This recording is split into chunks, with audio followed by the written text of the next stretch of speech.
This website is called Cape Breton If Donald Trump Wins. It urges disenchanted Americans to move to Cape Breton if they feel despair over the prospect of a Trump victory in the November election. The site, it started as a bit of a joke, but it's since had over 30,000 visits, including some apparently serious inquiries. After all the attention, Cape Breton's official tourism site has now stepped in to help out. Rob Calabrese is the man who created the If Donald Trump Wins website. He is the radio host and joins me now from Sydney, Nova Scotia. So Rob, this started, you started this just as kind of a little bit of a lark, right? Really. It only took about a half an hour to build, but just to make your story even bigger, Andrew, the hits are now about 250,000. Wow. And we've had over 2,000 inquiries, and I would say 90% of them seem to be genuine inquiries. So how surprised are you to have so many people responding like they have been? Well, my mind is blown, obviously. I could never have expected this. The media coverage is continent-wide, and the messages that we're getting are just wonderful.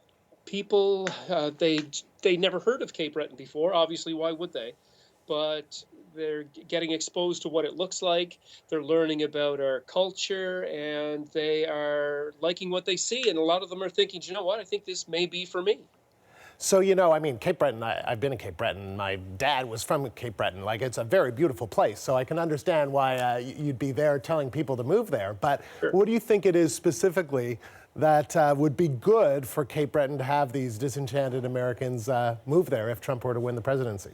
Right. And that's the motive behind the website, is that our island has a severe population problem. We are losing about 1,000 people per year. It's projected that is going to continue for the next 20 years, which is going to be basically catastrophic. So we have to stem the out-migration, and we have to get people in, because people are not having enough babies. So we have to entice people to come and start a new life in Cape Breton. What do you think, though, about the fact that there have been job losses, and some of it's hard to find a job for a lot of people on Cape Breton? Do you ever think that might be a problem for if people were to move there? That's a huge problem, absolutely huge. But we also have a lot of industries where there are tremendous opportunities, like the medical profession.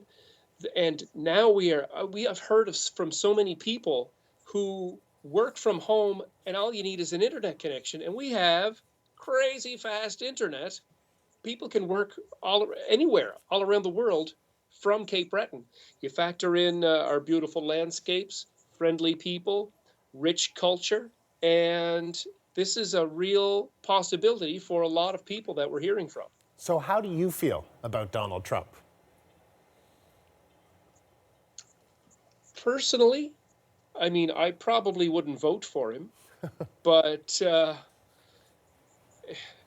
the things that Donald Trump says on the campaign trail seem to be ideologically the opposite of the lifestyle of Cape Breton. And that's kind of where this came from, because I'm sure you in the media have heard, or anybody has really heard, every federal election that they have in the United States, there is a group of people, usually Democrats, that say, that's it. If so-and-so is elected, I'm getting out of the country. And I guess with the specter of Donald Trump as president, we thought, well, maybe that's probably going to increase this time around. So we wanted to get ahead of the game and say, hey, look, if you're serious about this, we have a great possibility here for you in Cape Breton. Now, you have got a radio show there. You're speaking from the radio station there, right? Yes, and I will be on in a couple of more minutes. A couple more minutes. Okay, well, then I'll ask you just one last question, because I don't want to interfere with that. But you had people, they can wait. Have you had people, what have people been saying to you? What have Cape Bretoners said to you about this idea? Well, people love it. And I gotta say that at first I was answering every inquiry because they were trickling in. then it started to speed up, and I had to recruit my partner Erica and brother Donnie, and then they were coming in every 5 seconds, and I was just getting snowed under. And Mary Tull, who's CEO of our tourism board, Destination Cape Breton, said, "What do you need?" And now she put together a team that are fielding the inquiries and forwarding them to the people who know the answers, because it's such a wide array of questions. From the immigration process, they want to know about housing, they want to know, can I bring my horse? It's just, there's no end to the questions. You know, seeing Donald Trump drive down the Cabot Trail would be a sight to behold. Maybe it'll happen one day. We'll see. You know what? We have some great golf courses. Yeah, that's right. Donald, you love golf. Rob, we'll let you get to that radio show. But thank you very much for speaking with us today. Appreciate it. A pleasure, Andrew. And that's Rob Calabrese joining us from Sydney, Cape Breton, Nova Scotia.